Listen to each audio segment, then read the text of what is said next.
Uprising. This is a call for an uprising. Welcome to today's show. If you're not familiar with the Earn It Act or the Earn It Bill, you need to become familiar with it. It was discussed as recently, I believe, as last year, 2020 possibly it was, but now it's been passed in the Senate. And the reason you should be concerned about this is because this is the beginning of online regulation.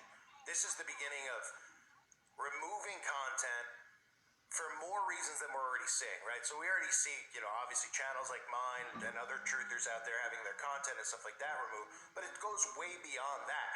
This goes into what you write on videos, what you write, things that are encrypted, privacy, all of that the government's going to have control over. Now, just like the rotten scoundrels, even though that sounds like a term from the 1940s, that these people are, they use children as the way to kind of get people on board to want this, right? Because we know that these people care nothing about children. But by doing that, obviously, again, this is sigil magic. This is Aleister Crowley at his, what he taught everyone to do everything in reverse, right? Upside down world. So using the children as the way to get this censorship, to begin banning people, to begin throwing people off the internet, to beginning of filing lawsuits against websites even like Wix or, websites you have personal blogs on, like my website, where, it's not a personal blog, but websites like that where they could actually throw you off the internet because they feel like you could be a threat in some way. That's what it's leading towards, but they're using children up front to bring in this censorship. So the controversial bill, how tech platforms and websites handle child, has cleared the hurdle on Thursday as the Senate panel voted to approve the legislation despite vocal objections from civil rights groups who say the proposal, as written, will backfire and harm all internet users, which is true. And again, you all know that I'm obviously 100,000,000% for protecting the children. They do nothing to protect children. It's pretty easy to find, like I mentioned recently about certain person's Instagram posts. I mean, that would be enough for them to bring somebody in for questioning because they were so disturbing. And you can look at it all, we see stuff here on YouTube that's allowed up, that's disgusting and creepy, and they leave it up. This is about, they don't care about the kids. This is how you bring in legislation. You use the kids as a crux and you say, look, we're doing this for the kids. And then, now that we've loosened the rules here, let's begin regulating what people are saying, because obviously the big threat, and even according to Homeland Security as of this week, is misinformation. If you're the new Taliban, people like us are considered the new Taliban because misinformation, even though we have a difference of opinion, even though it's not even an opinion what we're giving, it's fact, they've labeled this in people's eyes so people consider us dangerous because they just believe what they hear, and the more they beat it into their heads, suddenly we live in a world where people aren't afraid of the boogeyman in the cave, they're afraid of people talking online and having a different perspective on things and questioning what Big Brother's doing. But that's another video I'll cover with the Homeland Security Act, or the Homeland Security warning that they put up this week. But the legislation is known as the Earn It Act of 2022. It's been passed. It's reignited the debate over tech platforms' legal protections under federal law. And by being passed, I mean it's being passed. It's gone through the next stage in the Senate of approval, which means, it has to go up for vote, and it can go up for vote at any time. That's why people need to become aware and push back so they ease off a little bit here. It comes as U.S. lawmakers have increasingly pushed to amend Section 230 of the Communications Act of 1934, which tech platforms have cited for years to duck lawsuits over the user-created content they host on their website. So in other words, YouTube can't be sued over, videos of people like me or you or whoever else. If they come up with some type of psyop, they're protected.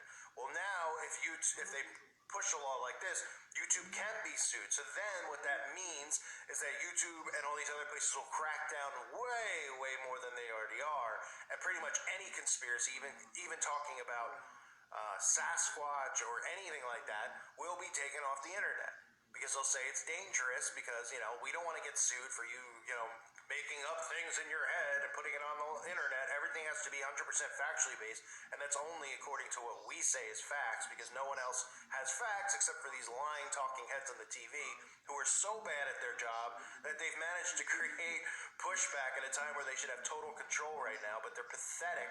I mean, they should maybe get the, everything they do at the Tavistock Institute, they might want to take a look at it, reevaluate the whole thing, and get a new curriculum over there, because it's absolutely pathetic. The talking heads are falling over themselves on television. But by narrowing Section 230's scope, the latest bill seeks to create more legal exposure for companies that fail to do enough to remove anything involving children. Tech platforms can already face criminal prosecution at the federal level for knowingly facilitating the spread of you-know-what with the children, but the legislation goes further, making it possible for states to bring civil and criminal suits on the matter as well. The bill also seeks to establish a commission which will be led by federal law enforcement charged with publishing voluntary best practices for tech platforms on how to combat you-know-what with children. It's a carrot and stick approach that effectively tells websites how they may, as the bill's name implies, earn their liability protection. Okay, they say our goal is to tell social media companies get involved and stop this crap, and if you don't take responsibility for what's on your platform, then Section 230 will not be there for you, right? And you could read between the lines there. This is from Senator Lindsey Graham. This has nothing to do with children when he says that.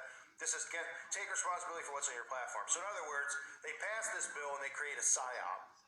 And they say it's because of people like you and me on the internet who are questioning what the government's doing, and they consider it a threat, and then all these websites will say, get these people off of there now, immediately, because they're a threat, or we're going to sue YouTube, and they'll put their hands up and go, well, we don't have a choice now, or they'll feel more pressure to do it, or they'll hire teams to do it, and they're all in it together, obviously YouTube and all, they're all in on it together, so they don't have a problem with this. They want to get people like me and you off the internet anyway. Okay, so critics of the legislation say the standard for what's considered enough enforcement is ambiguous in the bill and opens the door to vast overreach by federal and state governments, internet censorship, and the undermining of encryption technology that is essential for protecting everything from consumer email accounts to sensitive business and military secrets. The goal of the legislation, the Earn It Act, is part of a broader bipartisan push to rein in tech platforms, joining a slew of bills related to antitrust policy, content moderation, and other issues. So like I said earlier, they use kids as a way to get people to go, oh, it sounds like a good bill because we need to bring out kids, because people with souls and normal people want them to protect kids. But what they do is they use that to loosen the restrictions, or tighten the restrictions on these platforms, so that they can start going, oh, well, now, it's not, we have all this stuff in there to protect kids, and then 6 months later, there's PSYOPs that are created, then they say, well, now, we also need to push this into misinformation, and all the zombies out there will be like, yeah, we're fine with that too, because they can't stand people like us, right? But they're going to get people who are, quote-unquote, on the right, who don't understand what this bill means, to be on board with it too, because they're going to say, well, it's about protecting the kids, and they're going to be like, oh, okay, yeah. But they don't realize that they're using that to lure people in. It's a giant facade for censorship, for removing content. And it's not just YouTube I'm talking about. It's not just Facebook I'm talking about personal websites and personal blogs. That's what this is heading towards. So this is heading towards things like my website or other places. And they can create PSYOPs even with the websites, right? They can post on there, pretend there's someone else. But you're responsible for who's on your website, and then Wix is responsible for letting you, and blah, blah, blah, blah, blah. And they'll continue to shut people down because they've messed this up so bad that so many more people are waking up. It's absolutely pathetic. Whoever's in charge, next time they're at the Bohemian Grove or the Bilderberg, they literally should whip some of these people, or, take them into a room and just be like, I would be humiliated.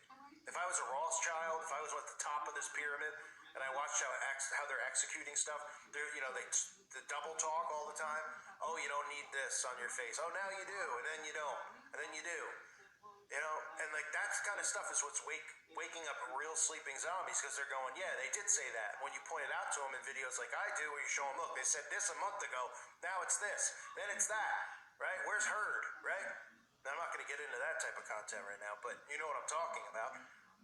These people are getting absolutely outed for what they really are and who they really are. So more than ever, they need people like me and you off the platform. But I said, here's where they're going to make a mistake, is that they're going to get people like me and you off the platform, off the internet, where we're just using speech and we're behind computers and phones and things like that, and take it to the streets. Because if they think that it's going to make people just shut up, sit in a corner in their room, they're out of their mind. minds. There's more of us than them. So doing things like this are a huge mistake, especially if there's people like me. I know most of you, I read the comments yesterday, want to do more. I know that I want to do more, and they're going to entice people, because if there is no option on the internet anymore, then the option does go to the streets.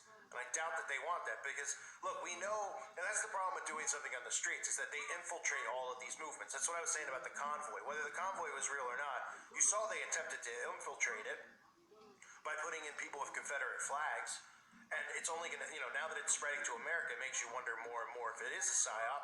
And of course, you still have to wait and see what comes of it, right? But they infiltrate movements. So even if we started a movement and we said it was a nonviolent movement, they'd infiltrate people in there, shooting off bang-bangs, and then we'd all get arrested. I mean, that's how they work. That's what the SJWs do. That's what the Antifa does. And really, we should just say that's what the CIA does, because they're the ones who are behind it. So maybe that's what they want in the long run. I'm not sure. But we'll see if this act goes further into Congress. I mean, it's, they're using kids like, minors. They say proponents of the bill say it's meant to give victims of digital, with children who may have had explicit videos of themselves as minors shared without consent on social media a day in court. And that's not what they care about, and that's not what they're doing this for, because they easily could already do that with the laws that are in place. They're doing it to censor everyone off the internet and to have a completely controlled internet. And it wouldn't surprise me if this gets passed in 2022. So keep an eye on that. And again, this is just remember, this is how they lure you. They use children as bait. They do not care about children, clearly. As I showed yesterday with the school that is trying to teach kids just disturbing stuff with pizza. You can check out the video if you haven't seen it. I definitely recommend you check it out. It's in my, under my videos, it's like 2 days. It's from yesterday, so it's 2 videos deep. So definitely check it out. I thank everyone for being here. Reminder, check out the website at callforuprising.com. I definitely would join while it lasts, because if this bill does get passed, yes, that means that websites like mine, like I said, can be taken down, but it'll start with places like YouTube. It'll get people eased into it, used to it, and then they'll move on to other platforms. So Rumble, BitChute, they'll be linked in with YouTube, okay? Facebook, Twitter. Then they'll start saying, well, now these people who did that, they've moved to their own website, so now we need to do that. So, but for the time being, it is safe, it is secure, and it is a great place to learn, share information, interact with each other, and watch exclusive videos, especially censored videos from YouTube that are over there uncensored. So check it out. I want to thank the patrons and thank all of you for your support. I hope you're doing well. God bless all of you and your families.